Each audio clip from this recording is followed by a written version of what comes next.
Hello noobs! After much request, I'm going to expose my Sniper Bomblade build with you guys. We're going to go over what this build is about, the sets and skills, and we'll look at some gameplay. The point of this build is to hit hard and fast, just like my dad. I wanted a build that can not only snipe, but also bomb. There's so many times when I was ganking, and I see such a fat group that would be so easy to bomb, but I can never take advantage of those opportunities. So I came up with this build to get the best of both worlds. Now I'm not gonna lie, this build requires you to be Asian to play, but if you're not, that's okay. I'll try my best to teach you on how to fight with it while we examine the gameplay at the end. Let's jump in and go over the sets. The sets might look a little weird at first, but I've put in hundreds of hours doing the research and testing, and these are the best I've been able to come up with.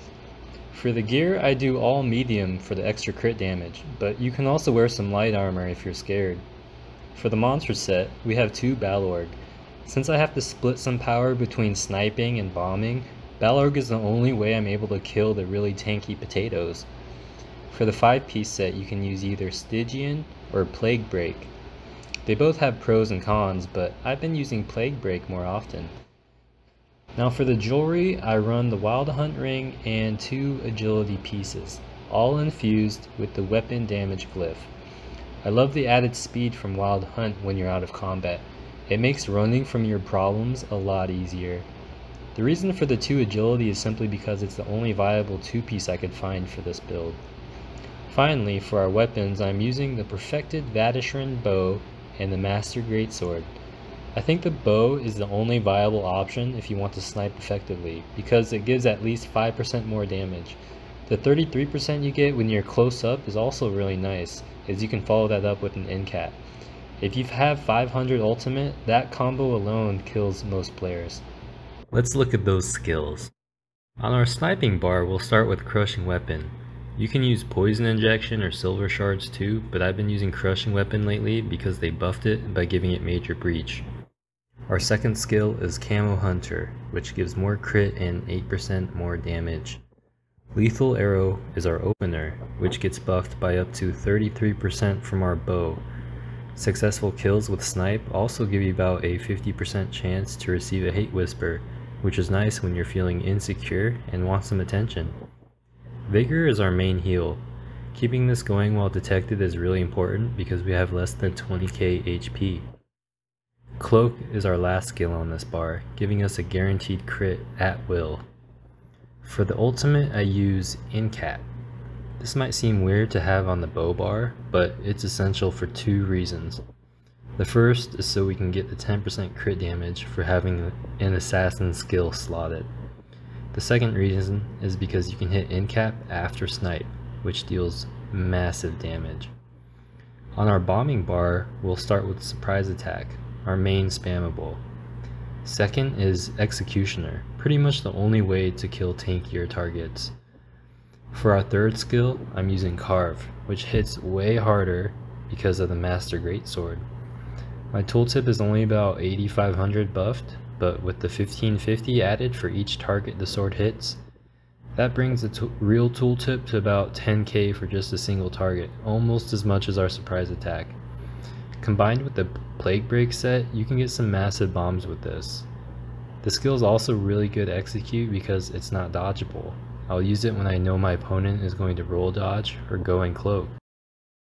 Rally is our 4th skill, giving us the 20% damage buff, some sustain, and also it's a great heal because it won't take you out of cloak. For our last skill, we're running Race Against Time for the 10% crit damage, snare removal, and speed buff. The speed buff stacks really well with the Wild Hunt ring. For the ultimate, we're using Dawnbreaker of Smiting. This is our main bomb opener, followed by Brawler. Combined with the Master 2-hand and Plague Break, it's very effective for 1vxing and bombing. Let's take a look at our champion points. For our blue CP, I'm using 10% Mo crit damage, 10% Mo single target damage, 10% Mo direct damage, and 10% Mo AoE damage. For the red CP, I like to run with extra health, extra speed, extra damage against shields, and extra stamina on kills. The only ones I like from the green CP is the reduced sneak cost and the extra speed out of combat. For our Mundus Stone, we're using the Shadow for extra crit. With 7 legendary divine traits, which I have by the way, no big deal, that buffs our crit damage by 17%. Amazing. For food, I use Fish Eye Rye, which gives more pure magic and stamina regen than any other drink, at least according to the tooltip, which I know are never wrong. It's important that you have a lot of magic recovery because it allows you to cloak more and hide from your responsibilities. I'm also a stage 3 vampire for the sneak buffs, but also for the undeath passive, which really helps us survive. Alright, I'm going to show you guys some of this gameplay and I'll try to explain my best on how I use this build. There's a fat group right here, but I don't have any ultimate, so I just ran in dry. That works sometimes. You get that explosion at the end, it's perfect.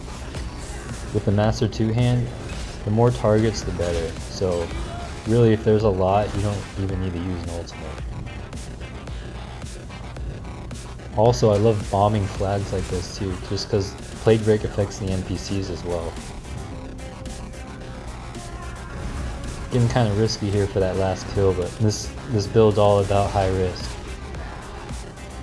I don't care about being tanky or surviving, I can just respawn, it's a video game. Looks like they're not chasing that hard. What I find happens most of the time is if I drop a lot of bodies at once, people get scared and they won't chase you. They'll go on the defense. Of course, now I just realized my drink buff is gone. I have a serious drinking problem.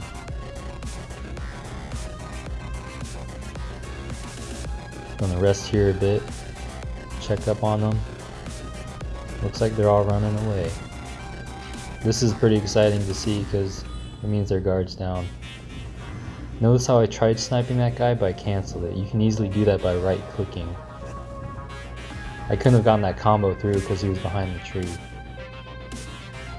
You always want to pick your targets too.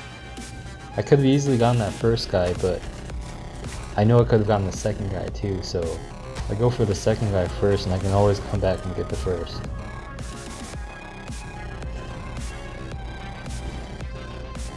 You never want to go for those tanks, just ignore them.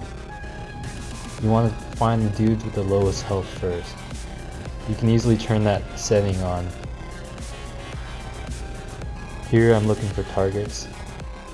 You always want to tab target who you're going to go for too. It makes hitting them a lot easier and you can also see where they're at anytime. With this build, patience is your best friend. You can get really quick kills, but you're not going to unless you spend a lot of time creeping on people, stalking them, looking for the right opportunity. Like this, I tried timing my ultimate with this guy, but it didn't work.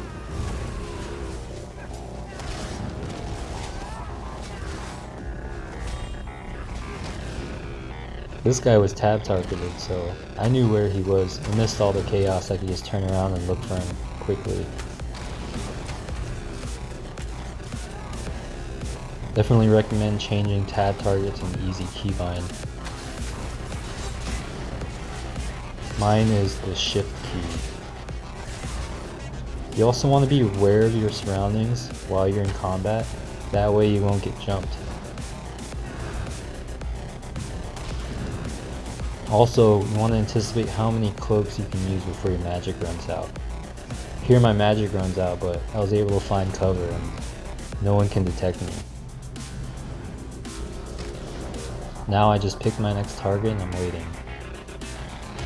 Again, patience is key.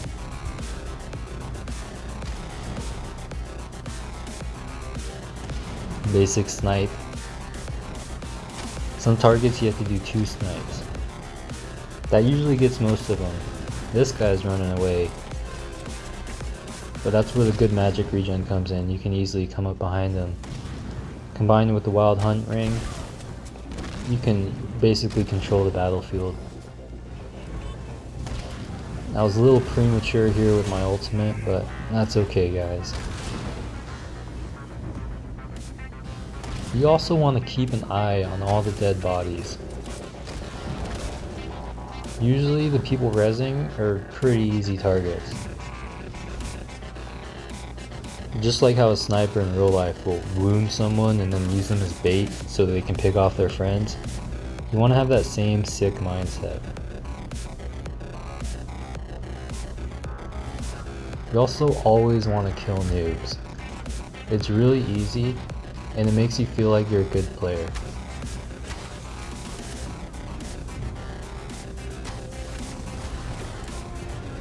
Got the Rezzer.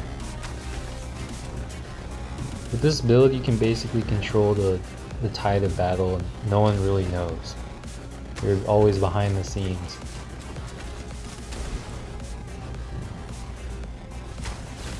Looks like this battle's pretty much won. We took care of most of them on the back end and now our teammates are coming in and cleaning up. Well, that's it. I hope you guys enjoyed this build video and that it provided some value. I worked harder than an ugly stripper to make it. So thanks so much for watching. Leave a like and subscribe. I'll see y'all again soon.